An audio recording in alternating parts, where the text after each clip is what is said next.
Good afternoon, everyone. My name is Luke Tannen. I'm Executive Director of Chicago Innovation, and I'm excited to welcome all of you to today's virtual Chicago Innovation event, the Employee of the Future, presented by our diamond sponsor, Accenture.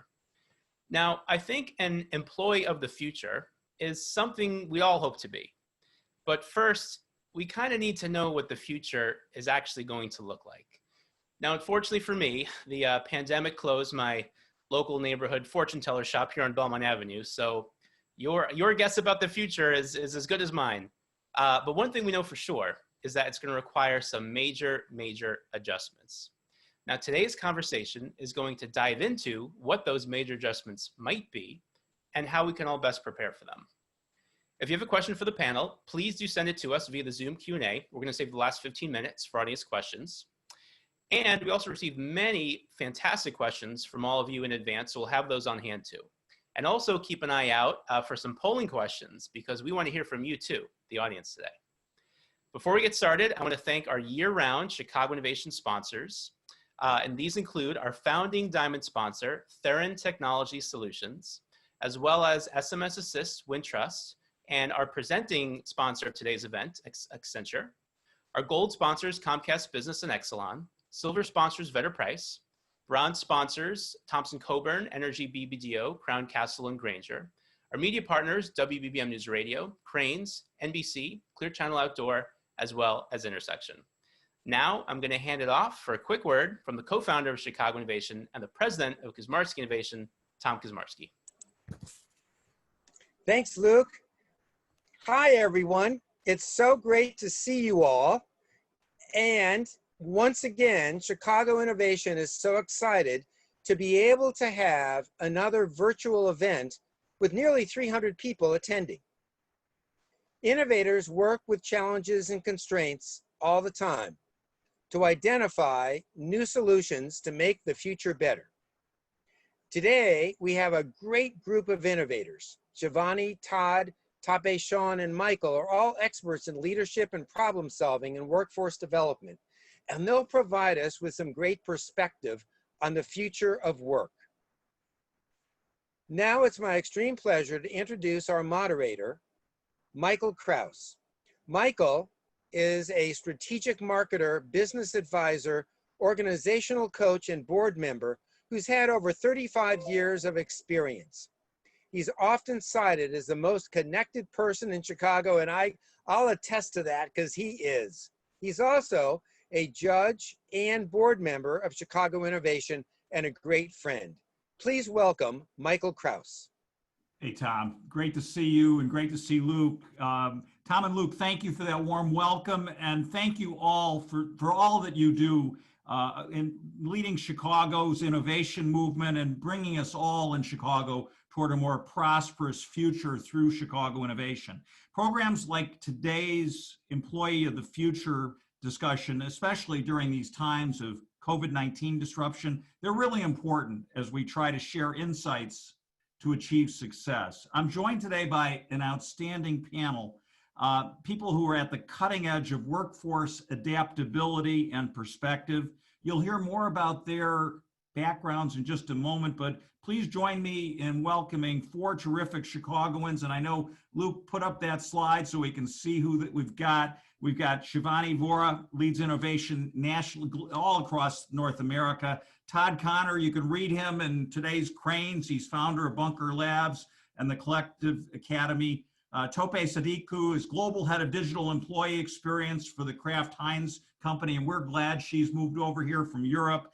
And of course, Shawn Bass, the CTO of end user computing for VMware, a terrific company. So let's get our program started. Let's get to our panelists. My icebreaker question, team, is this. We are nearly 4 months into this COVID-19 disruption. Could each of you take just a minute, share a bit about yourself, not too much, a bit about your organization, but tell us one positive thing that's occurred at your enterprise because of this disruption. Shivani, why don't you go first, and then we'll go to Todd, Tope, and Shawn. Great, thank you, and good afternoon, everybody. It's a pleasure to be part of this discussion this afternoon. So I'm Shivani Vora. lead innovation for Accenture across North America. I'm the Chief Innovation Officer across North America for Accenture. And based here in Chicago, a big supporter of Chicago innovation. For me, I mean, you're absolutely right. It's been over 4 months with the COVID-19 disruption. And I think one of the positive things coming out of this is I have got to know my colleagues at a much deeper level. And now this may sound like a dichotomy, saying that you don't meet them, you can't have drinks and dinners with them. How do you get to know them better, Shivani? And the reason is because every day I get a glimpse, I get an insight into their personal lives. I can't tell you the number of phone calls I'm on and video calls I'm on with kids in the laps of my colleagues, or cats and dogs running around. Just this morning, before we started the call, I was showing my one of my bar areas to this panel over here. So a peek into people's personal lives, their living rooms, in some cases even dining rooms. I think this has been a really positive way and a different way to connect with our teams, thanks to COVID. Okay, thanks, Shivani. That sounds great. Todd, what about you? What are you drinking there, by the way? And tell us one good thing. One good thing. Well, I'm home with a baby, so if he makes some noise, I'm going to pick up where Shivani left off, which is that we're seeing things in people's lives that we wouldn't have normally. Michael, thanks to you and Tom and Luke and Paul and the Chicago innovation community. We're so grateful for the support. I lead an organization called Bunker Labs, which helps military veterans start businesses, military veterans and military spouses. And I'll give a sort of a slightly different answer. Obviously, work from home is a big impact for us. We're big believers in the power of networking. So we canceled 80 events in just the first quarter of this year that were scheduled for across the country, with an average attendance of about 120 people per event. So all of that went to a grinding halt, which is unfortunate. But I think the upside is one of the things I've believed that's challenging for the military community when they think about, and I think more broadly, underrepresented communities in corporate life, is the challenge of finding access. And so, I often gave the sort of metaphor that if you're a military service member and you're getting off of active duty and your last duty station is Bahrain, and you're trying to find a job in Seattle, which is where you plan to move to because that's home, it's really hard. And if anything, the field has sort of been arguably leveled down, but leveled for the military community to say, everyone all of a sudden has this challenge of, if I'm a young person graduating college, and I don't return to campus for a graduation, or I'm at least now sort of in my parents' basement having to look for a career opportunity, we're all having to sort of learn to do that in the digital space. And so I think for the military community, there's a sense of, this is where we've been, frankly, and we're not excited about the fact that the challenges are there. But my hope is that our need to sort of be more sophisticated in this moment has, I think, the upside opportunity of further democratizing opportunity. So to the extent that we are forced to sort of be more thoughtful about inviting people into conversations, networking, and making sort of geography and place and location and identity less of a barrier towards those things, I think that's a real upside of what we're seeing right now. And we appreciate what you do for our vets, Todd. Thank you for that. Tope, I think you're on mute, so come on off. Thanks and welcome. Hello and hi everyone. I'd say good afternoon and good evening, because I actually believe there are some people from Europe in this call too. So good day everybody. As you can hear, I'm actually from London. So thank you for welcoming me, and thank you Chicago Innovation for having me here too. So I'm from Kraft Heinz. I'm our Global Head of Employee Digital Experience, and I really look at how do we get the best out of our employees through the use of tech? And I know I'll cover that later on, but to answer your question, Todd, Shivani, I actually thought you both kind of stole my points, because I'm with you both actually. Yes, we've got to know our employees, but actually Todd, I really liked your comment around this leveling of the playing field. I would say that's what I'm seeing in Kraft Heinz, like this democratization of power, because actually everybody is virtual. So previously you could say power was centralized more so in like the head office locations and less so in like the secondary locations that we would have. But the fact that we are all virtual has kind of allowed information and knowledge to kind of flow in a more fluid way, which has been really, really useful. I know a lot of employees have given some great feedback about that too. Terrific, Tope. We're glad you're in Chicago now. Welcome again. Shawn, what are your thoughts? Tell us about what you do about VMware and what's a good thing that's occurred? Sure. So I think most people, when they hear the name VMware, if you've known about the company over the last 20 years, the first thing people think of is data center virtualization that VMware pioneered. The business unit that I'm part of actually doesn't have quite as much to do with the data center. It has more to do with the end user and how do we deliver an employee engagement experience with the different devices they use, the different applications they use. And so we're definitely more focused on kind of like, what does the future of work look like? What does the future employee ready workplace look like? And I would say the most exciting thing for me wasn't really a internal organizational change that occurred.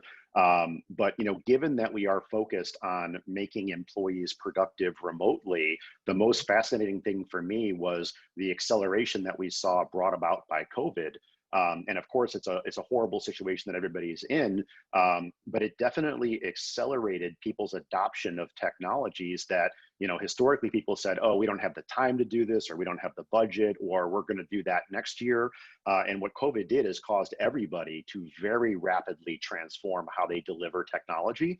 And I was very proud to be part of a number of people in our organization that worked around the clock for a number of our customers. We have one customer use case. I'm not going to name the customer. They're not a public reference, but they went from 0 users utilizing our technology to 35,000 people in a time period of 8 days. We deployed 35,000 people remotely and got them productive. And it's situations like that even though it's a grueling amount of work and you're exhausted when it's all done, you feel pretty amazing that you were able to, allow a company to continue being productive in the midst of this pandemic, even though it would have otherwise potentially meant, a huge disruption in their business. So that to me was one of the best things that's come about in the last 4 months. Well, terrific. We're going to hear more from both you and from Shivani about how you've empowered digital technology. And it really leads into my next question. Microsoft CEO Satya Nadella said, hey, we've seen 2 years of digital transformation in 3 months. I think that was the quote. And others are saying, it's really difficult to maintain an enterprise culture and community when people can't be face-to-face. And I'm going to do shout outs to some of our participants today. I think Grace Duffin asked this question as well. So how are each of your organizations striving to keep your cultures cohesive as you digitally transform? Shawn, I'm going to go back to you. We'll go in inverse order here. So as you're doing all that digital information transformation, how are you maintaining culture? Yeah, so that's a difficult thing. I'll say that for my particular team, I have a team of around 20 people that are distributed globally all throughout the world. And a lot of these people already work in a remote capacity. So I would say that for my team in particular, it wasn't as difficult for us to make the transition of how are we going to collaborate when we're working from home, because a good percentage of my team already does that. But I'd say more broadly across our business unit, where you've got thousands of people, and more broadly across VMware, there's tens of thousands of people, there definitely was a circumstance of how do we stay connected, how do we collaborate? And of course, there are lots of capabilities that you can do around online meeting technologies. Oops, sorry.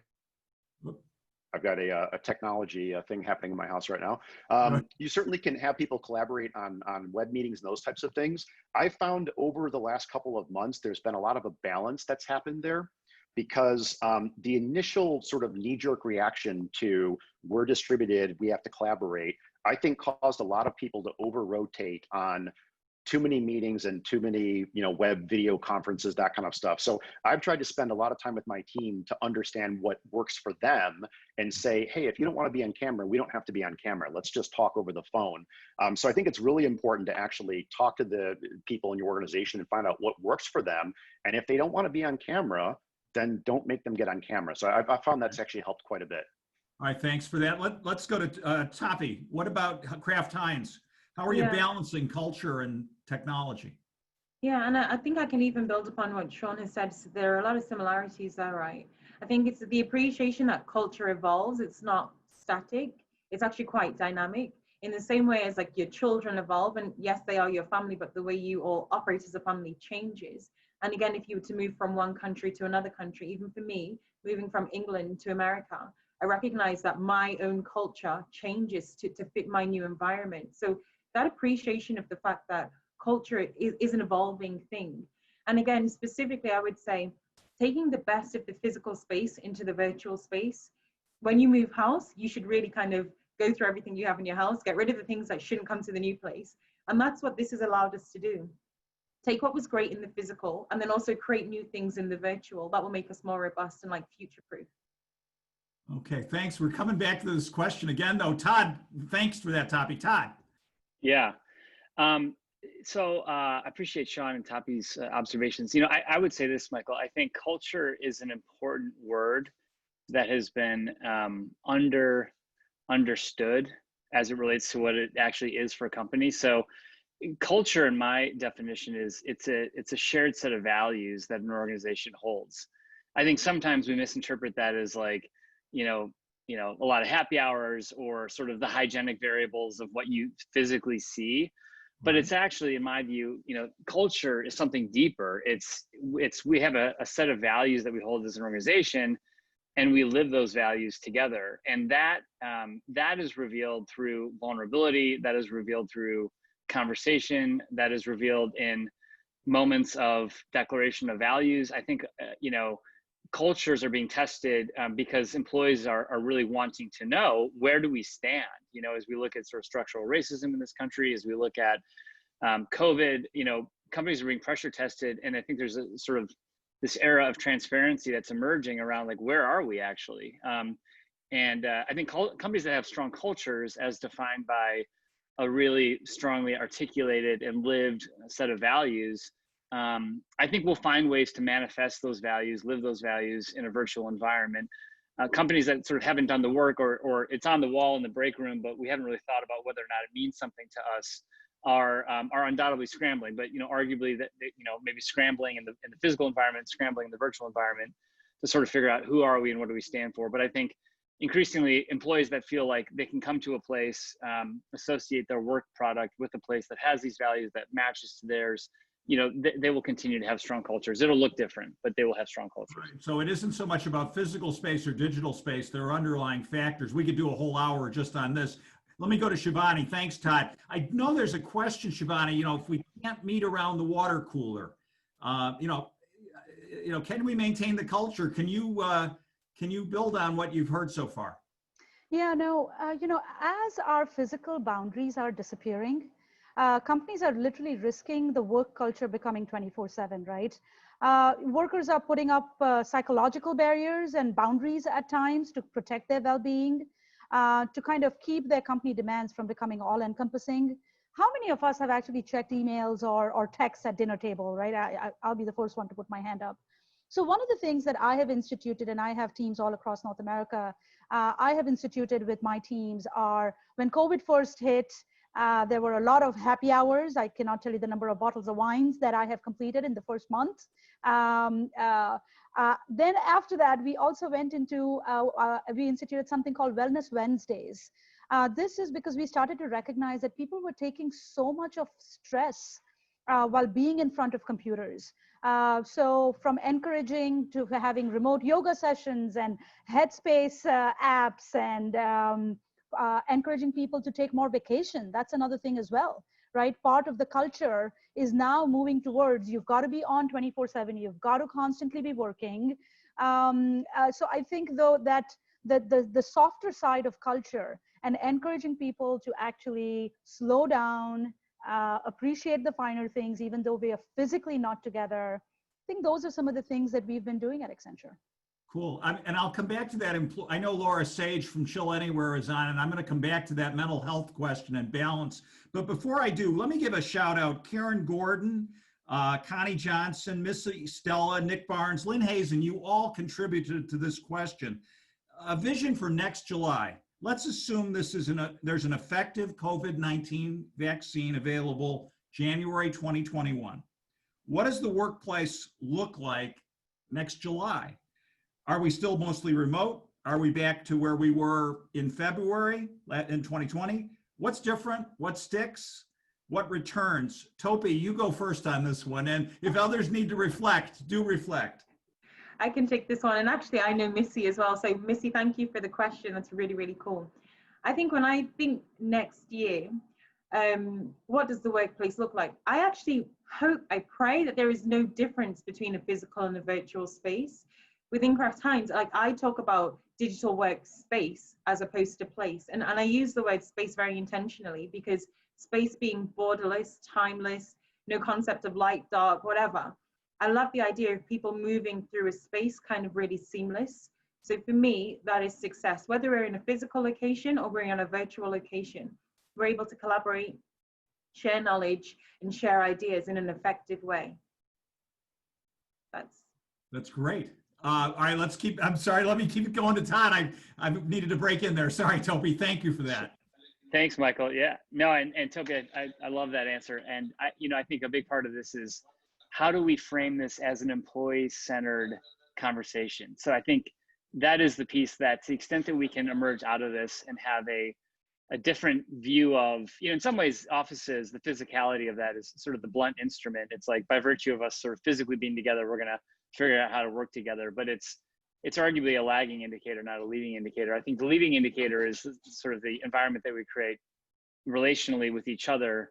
And I like the idea, talking about this as spaces and ultimately sort of building boundaries around how we protect those spaces virtually so that we can sort of find this integration with home and life and all these other things that are coming at us. But I think in July, I think it looks like a more employee-centered model for allowing diversity of working styles to show up, and people that need the physical kind of engagement coming into a place are afforded that. Those that need sort of a virtual experience are afforded that as well, and that proximity doesn't sort of determine productivity. And I think that's a big thing that ultimately I look at that sort of Shivani's point, the democratization of this effort. Hopefully, if we can make that true, it opens up opportunity for those that haven't historically had the same opportunity as well. Okay, thank you, Todd and Tope. Let me go to Shawn next. Shawn, you're muted. Come on off. Sure. Yeah, I know you're virtual a lot of the time. You've got a worldwide team working for you, but what does it look like next July? Well, I have to say that VMware is a Bay Area technology company, and I think for a lot of the companies that are based in the Bay Area, there's a certain amount of implied bias in hiring practices that are focused on people that are operating near headquarter locations or people that are operating near hub locations. Like we have development offices in India and hiring people that are in and around those development offices. What I think is interesting about COVID is it's allowing people to recognize that a truly distributed workforce can actually work, and in some cases can be as productive, if not more productive, than having those people in centralized locations. And so I think that in some ways this helps to dissolve that bias that hiring managers have, where they say this person has to be in the office where I can see them and we can participate in face-to-face meetings, and it simplifies some of that. What I think this does from a talent pool point of view is two things. One, it enables organizations to find talent, the best talent, wherever they are in the world, without concern of whether or not they are within 30-mile proximity of the office that you can sit with the person and work with them. I think the second thing it does is it actually changes the standard of living for a lot of the workers. If you look at a market like New York and financial services, all the people that live in Manhattan and pay insanely high cost of living to be able to be near their job. Imagine that they can get paid the same or similar amount of money, but live wherever they choose. It completely changes the job market and the opportunity that are afforded to workers. So I think to answer the original question you asked, what does the job market look like in a year from now if a vaccine comes? First of all, I think most organizations have operated in kind of an 80-20 working relationship where 80% of the people are in some corporate office and 20% of the people are remote. My theory is that come a year from now, most organizations are looking at a 50-50 or even 60-40 or 70-30 distributed workforce versus centralized. That's going to pose some real challenges for the corporate real estate market, but that was already kind of happening anyway. All right, look, thank you for that. Let me go, Shivani. Now you've got that Accenture tower. You're all consolidating. I think you're going to even have your name on the top, and you've got 500,000 people that are all virtual right now. What's it like if there's a vaccine and we're here in July next year? Yeah, so a lot of the things that the three of our other panelists talked about, right? Spot on. All of that is very much valid even for Accenture and what we're seeing with our clients. But there are a couple of other things I'd like to add on top of that, right? One is I think what is going to become more important in July of next year is skill set relevance. And what I mean by that, from workers to executives, we are seeing a whole shift and pivot to embracing this new skilling and new skill set, especially middle skilled workers, as we call them, right? Those who have more than a high school diploma, but less than a university degree, they are particularly at risk for kind of displacement. So globally, we are seeing kind of a hollowing out of our middle skilled jobs, right? So I think that's one of the big changes that we are seeing come July of next year. What we are hoping for is that folks actually take this opportunity in order to do that reskilling that is needed. Another, yeah. Oh, go ahead. Well, let me move us on because I want to get a poll question going, and a little Sure. one just came behind you, and we like that. So my last question is going to be, what skills do we need? So let me come back to that, but you're alluding to a really important question. If I may, let's hear what the audience thinks about next July. Paul Kitty, can you put up our first poll? And here's the poll. So if you could, once there's a vaccine and people no longer need to worry about COVID-19, how many days a week would you like to be in the office? Please vote. We'll see the results and we'll get our panelists to comment. And I'm going to keep us moving. I noticed we didn't have an option for 6 or 7 in that. Yeah, in we that didn't have list, 7 Michael. days a week. Okay. 24 keeping by weekends. 7, which a lot of us are doing now, right? All right, Paul, are you tabulating? Bear with us just 1 second. I think the screen's going to come up with a tabulation after everybody has a second. Yes, Michael, we've got answers pouring in, so maybe I'll give it about another 30 seconds for people to respond. All right, take 30 seconds, and just to set us up for the next question, I know Dave Sloboda from VMware has been asking about what are we doing in terms of digital transformation. So Shivani, right after the poll question, I'm going to ask you about the many efforts that you've led around innovation and digital transformation and some of what you're doing for your clients at Accenture, and just as we heard from VMware. But let's see where that poll is. I'm any second now. Here are the results. All right, so I need some instant analysis from our panelists. What do our panelists see here? Tope, do you want to analyze? I think it's interesting that there's 16% of people who say never remote working, right? Because in a normal spread, that's quite big.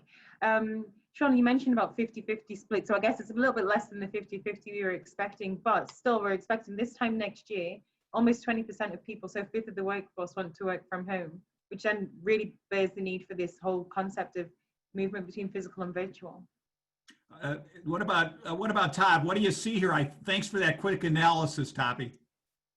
Yeah, you could say only 6% of people envision a scenario of returning to the office full time, which is really low. So I think probably the consensus here is that there's some hybrid involvement of some days at home, some days in the office, and then that subset that views working remotely as sort of the go forward standard. So I would expect this tracks for me, which is a mix of options, but folks wanting some engagement with the office, but I think that's going to look different for every employee. All right, and Shawn, this certainly supports what you were saying. Only 13% would be in the office 4 or 5 days, right? So what's your thought? So I think 2 things come out of this. Clearly people do want to have less required office time.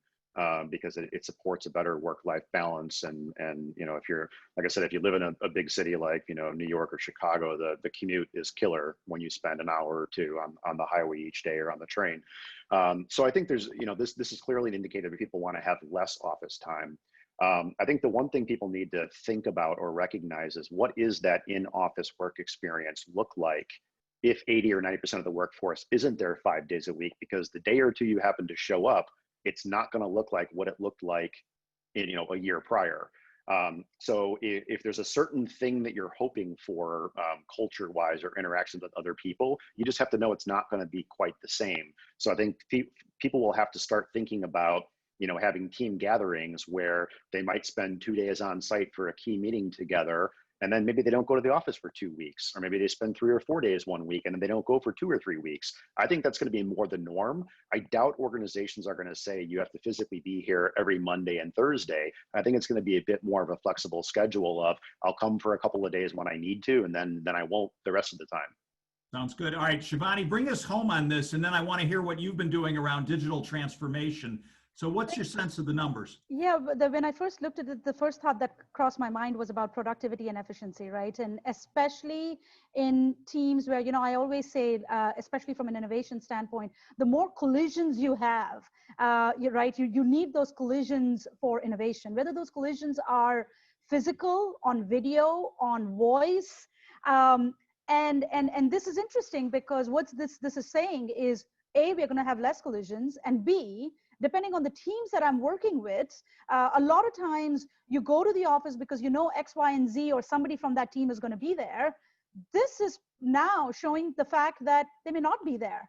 So that coordination and that the way in which we work, we call it the ways of working, right? That is going to change quite a bit, literally looking at this analysis.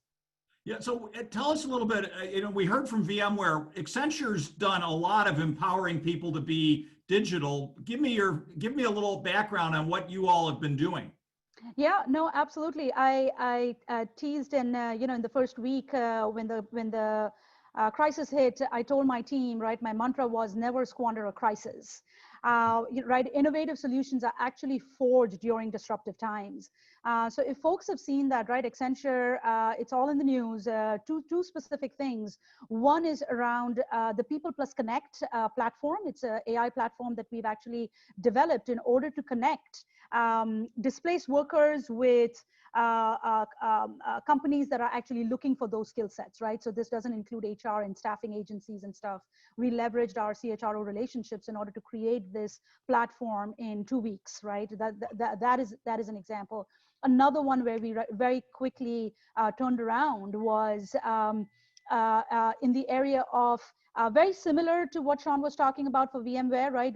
We have, as you said, 500,000 people working, almost 250 of those are in our technology centers, our security network centers. All of those were virtual. So in a matter of 10 days, computers, networks, all of these, whether it was in Manila or India or Costa Rica, we actually took those physical computers and moved them into people's offices, houses, made sure that the internet connection was there and everything was up and running, like as though there wasn't even a glitch. So those two things were amazing. From an innovation standpoint, we did pretty good too. In less than 5 days, we moved from being physically in our innovation centers and hubs to actually having virtual sessions, virtual workshops, virtual orals, 100%. And just actually a few weeks back, we had our first global hackathon with over 70 participants at one of the big Chicago companies out here. And now we're also building a very, very, very cool AR, VR, virtual plus physical, what Tope was talking about. So really bringing innovation in this whole physical plus virtual space. Wow, we've got lots of other panels we can do with you guys. A lot of topics coming to mind. Let me go to Todd. Todd, as I mentioned, you're in cranes all of the time. You're really passionate when it comes to the employee of the future and what people need to know right now. What are you saying in those columns? What should we know? Well, I think I'll go to a theme which I think speaks to what I said earlier, but just this idea of what does a sort of employee-centric workplace look like? I mean, I think ultimately that's really what we're talking about, and technology is an enablement for that. So how do you reduce friction? And, you know, frankly, a building can be friction. It can be an asset too, but a building can be friction because it involves sort of the commute and getting there. Technology can be an asset. It can also be friction if you lack access. And so I think as we take a clean sheet approach and say, well, what is it that how do we set the employee up for success? I think it involves things like consideration for their home environment, ensuring that there's sort of digital access from the home environment.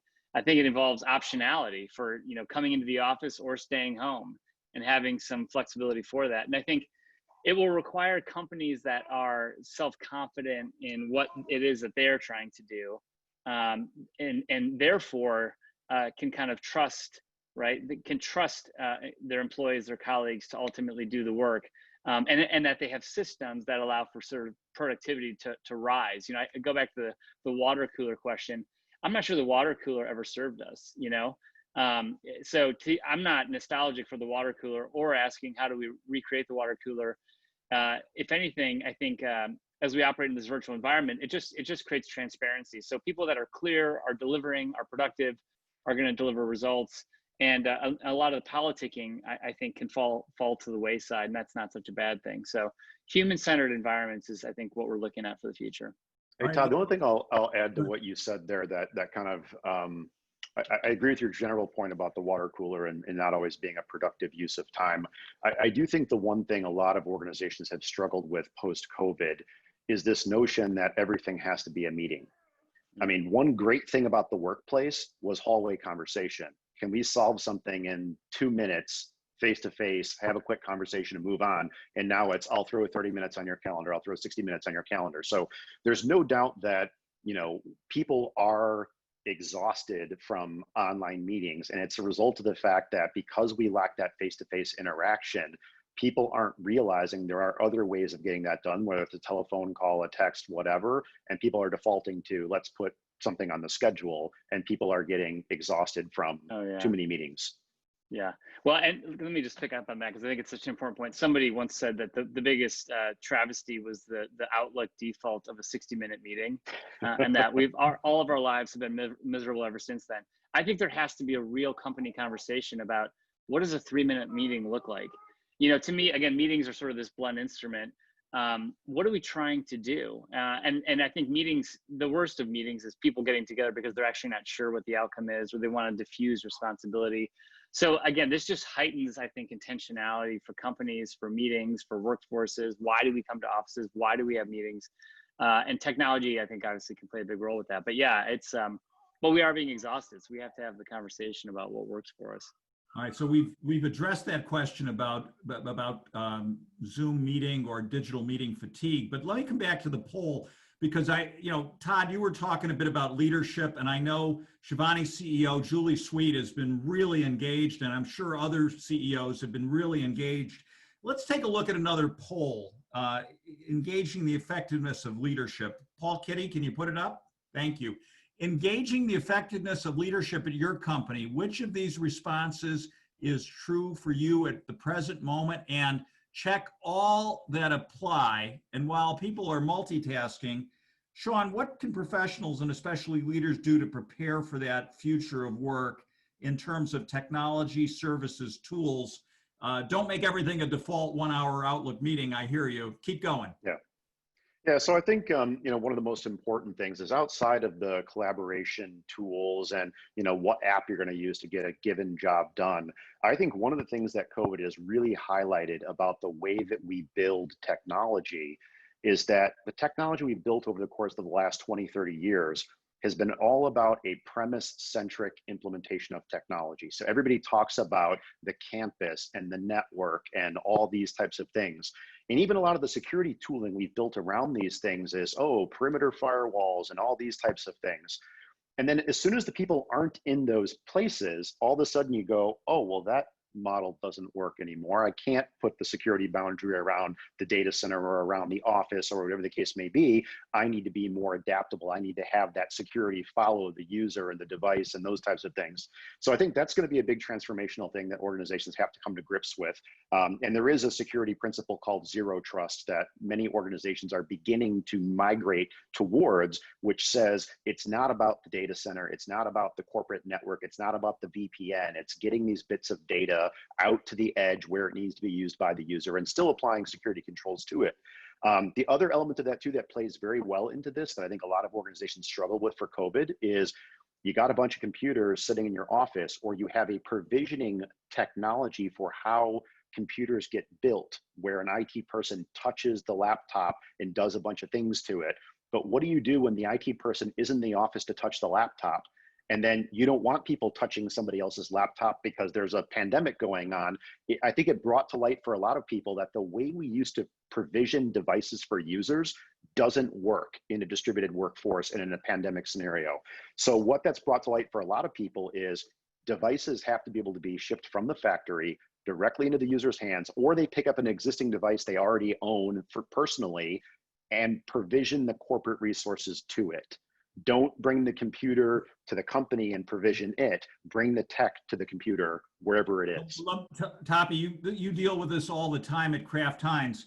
You know, what sorts of gaps or problems have been illuminated, whether it's in provisioning machines or you know, other opportunities?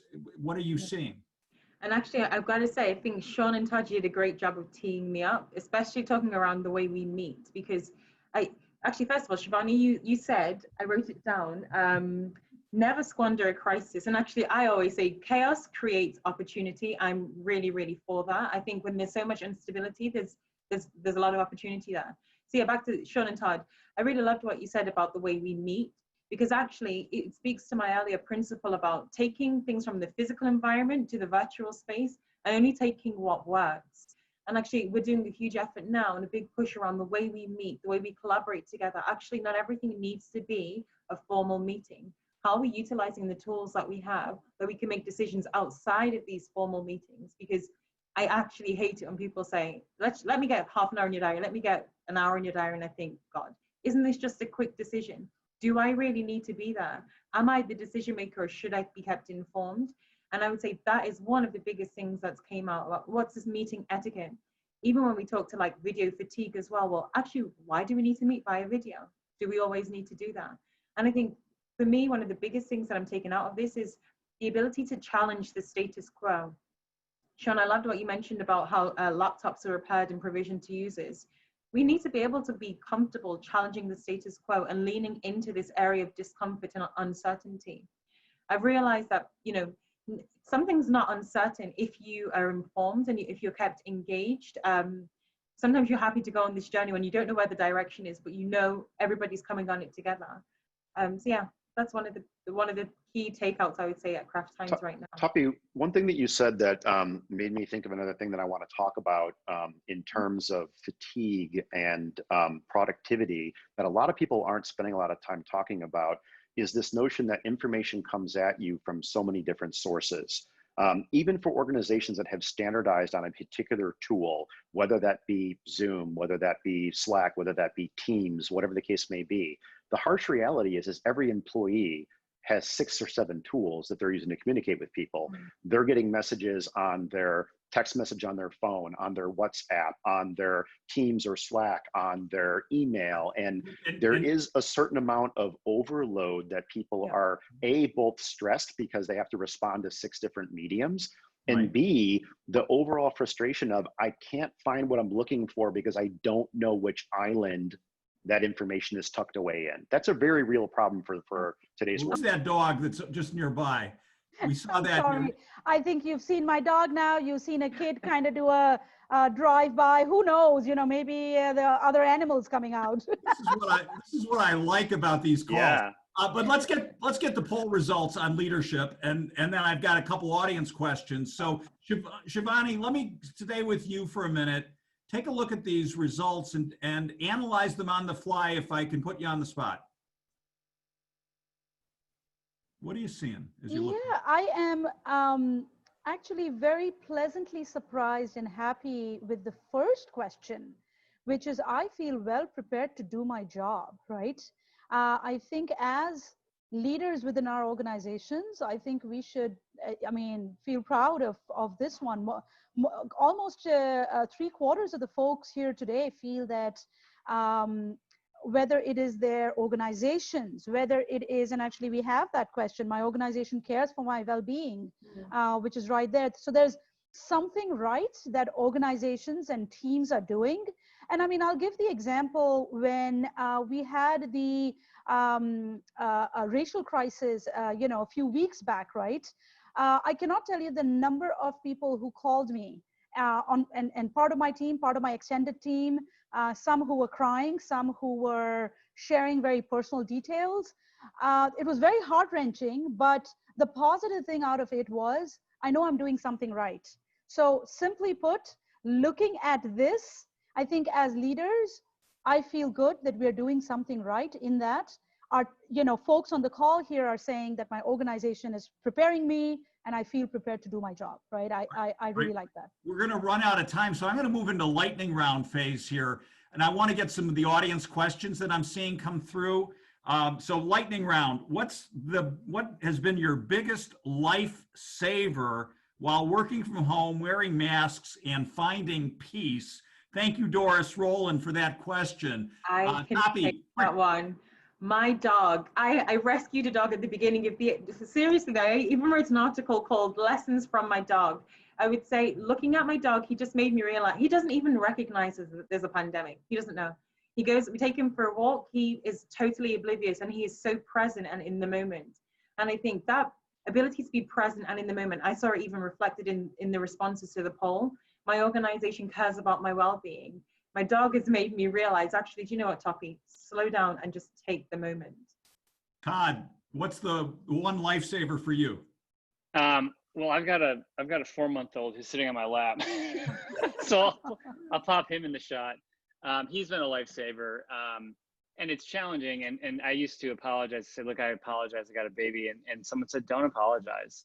And so I'd say the wisdom of people who say, you know, who just remind us, like, we don't have to apologize for showing up imperfectly, for showing up with children, with dogs. I'm grateful for the wisdom of mentors, I'll say. Terrific. Thank you for that, and congratulations there. Shawn, what about you? What's the one lifesaver? So I'd say the one lifesaver for me is just how much more time I've gotten with my family since the pandemic, and I want to put a little bit of a lens on that. Yes, we are working long days, and for the better part of 8 to 14 hours a day, my family doesn't see me other than in passing to grab a drink or something like that in between work meetings. But I'm having dinner with my family every night of the week. And prior to this, my daughters were off at university. I didn't see them for weeks or months on end. I was traveling for work 50 to 70% of my time. I didn't see them. I often didn't have dinner with my wife. And just having that closest of having my family with me, even though, like I said, sometimes it's just passing, I'm just seeing them as I'm going to grab a drink, just seeing them is game changing. Terrific. Go ahead, Shivani. Yeah, no, for me, this is one of the islands that you talked about, Shawn. It's a WhatsApp group. It's a WhatsApp group of my close friends here in Chicago. And when the pandemic started, we got on that and we would motivate each other in order to, whatever it may be, stay healthy mentally, physically.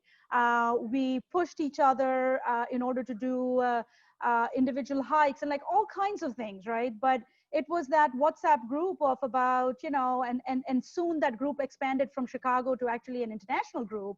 And now we're at about, 15 or 20. And it's really motivating and positive. And they remind me that I shouldn't be in front of my computer 14 hours a day. All right, so this next question's a tough one, and we are short on time, but I want to bring it out. DigsFacts, one of our members brought it up. What changes are you making to promote diversity in hiring, promotions, and mentoring, not for PR purposes, but to really make a difference and that will bring measurable change? I'm just going to ask for headlines here because we could do an hour on this. Shivani, let's go to you, and then Shawn and Todd and Tope. Yeah, one of the big things at Accenture that Julie Sweet, our CEO, has pushed for is action. It's exactly what you said, right? Have we done all the PR stuff? Yes, I can name, 10 things that we've done. But within Accenture, we are pushing for action. We have organized this called Building Bridges. And so it's not just of setting quotas and setting targets, but very specifically at the ground level with each of our market units, having very specific goals and actions that we can measure. That's one of the things we are focused on. Okay, thanks for that. Shawn, how about at VMware? So I'll share two things that VMware does. First and foremost, for probably the last year or two, maybe even 3 years back, we've instituted a management code that everyone who has a bonus structure MBO is actually penalized if their team does not meet their D&I requirements. So there is a financial penalty for not achieving the company's goals. Separately, there are firm requirements that have been put in place that for every requisition that you open to hire a person, there must be one female candidate and one underrepresented minority in the candidate pool, or you cannot hire a person, period. So I think those are two pretty impactful changes. Well done. Todd, I realize that you run Bunker Labs, not a big, enterprise, massive global enterprise, but what are your thoughts? Well, we've got chapters in 35 cities and we're a volunteer-led, we have, 30 staff members and we have about 180 volunteers.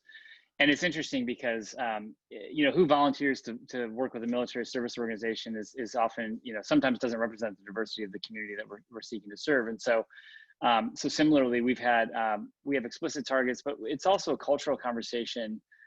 We just launched a cohort yesterday of 180 entrepreneurs across the country in one of our programs that we run in partnership with WeWork. And 40% of them represent minority populations, 28% Black entrepreneurs, and about 30% female, which is over-indexed when you consider that the military is about 20% female overall. So we're proud of actually the work that we're doing. I think the bigger conversation I want to have is in the entrepreneurship space, the significant underrepresentation of women and minorities, and that Silicon Valley still continues to be the place that you have to go to get money. And PitchBook came out with a report in 2016 that said fewer than 20% of venture-backed companies are female-founded, about 1% are Black founder-founded, and so those are deplorable statistics. I mean, and it's a longer conversation. We don't have time for it, but the reasons are pretty apparent. It's about social capital, financial capital, and network capital, and so we've got to open up those platforms. And again, this is where I think removing space from the conversation creates a different opportunity for underrepresented people that want to start businesses.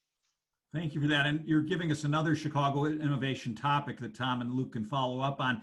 Tope, what about at Kraft Heinz? What are you guys doing? I'll say that I'm actually very, very proud of what we've done. At least we've reviewed on values and mission, and actually one of our values is we demand diversity. I'll say that I'm incredibly proud of our CEO because he's been bold, he's been brave, and he's kind of put his hands up and said, I demand this. Now, within the organization, another thing I think I'm very proud of is the fact that we're having open and honest conversations. We're like, show me where we're not good at. Let's just talk about these things. And I know it may just feel like it's a very fundamental step, but I think you need to be honest with yourself and actually hold a mirror up to your organization and say, do I represent the customers that I serve? And that's a process we're going through now. So the value about we demand diversity, I'm incredibly proud that we've been bold with that statement. And now as we begin to flesh that out and materialize that within the organization, I'm excited to see what happens. All right, I have two more quick questions. We're getting close on time. I'm going to stay with you, Tope. So my friend Laura Sage is on the call. She runs Chill Anywhere, a meditation app. I'm giving her a shout out. We've always had emergency assistance programs for mental health, but we've never had challenges like we have today. What's Kraft Heinz doing to maintain emotional balance among the employees, if you could talk about that? Yeah. And Shivani, I think you mentioned earlier about Wellbeing Wednesdays. And I'd say we kind of stood back and said, actually, like this company is people. Like it is just accumulation of a number of different peoples and a number of different just colors and complexities, right? And we've also run our own well-being campaign. So actually everything you spoke about earlier, Shivani, about headspace, around like meditation, yoga. We have an employee hotline, an employee program, making things real and kind of giving people the space to just speak and say. Sometimes that's what we need. So yeah, I'd say we've lent into that space in quite a way that I'm just impressed to see. Good stuff. All right, quickly, Todd, what are you seeing on that front? Michael, can you give me the question again? I'm sure. sorry. What are we doing about mental health? Obviously, we've mental got health. Thank PSTD and vets, but any sense of what we need in the enterprise right now? Just a headline. I'm sorry to press.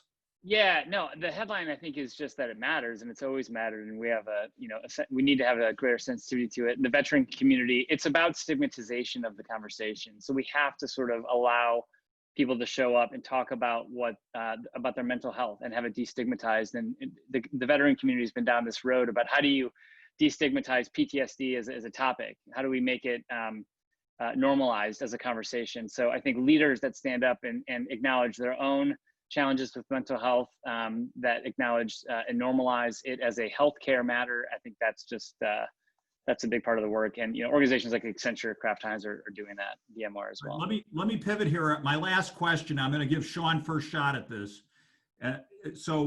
And by the way, Renu Kulkarni and Rodney Mann and Chuck Andrews all asked this question. If I want to prepare now to be that outstanding employee of the future, what skills and competencies should I build? Shawn?